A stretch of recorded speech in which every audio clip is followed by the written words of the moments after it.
আজকে একটু বানালাম মাখা সন্দেশ। তো 1 কাপ গুঁড়ো দুধ নিয়েছি আর 1 কাপ জল নিয়েছি। নিয়ে জলটা উষ্ণ গরম করে গুঁড়ো দুধটা ভালো করে মিশিয়ে নিয়েছি।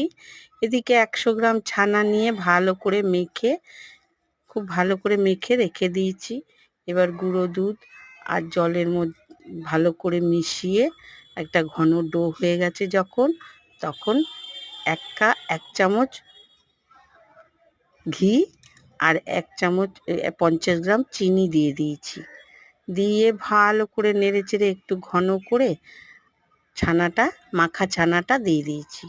দিয়ে খুব ভালো করে নেড়েচেড়ে একটা ঘন ডোর মতো হয়ে গেছে তখন নামিয়ে একটা বাটিতে নিয়ে নিয়েছি আর ফ্রিজে রেখে 1 ঘন্টা ঠান্ডা করে নিলেই হয়ে গেল মাখা সন্দেশ। খেতে ভীষণ ভালো হয়।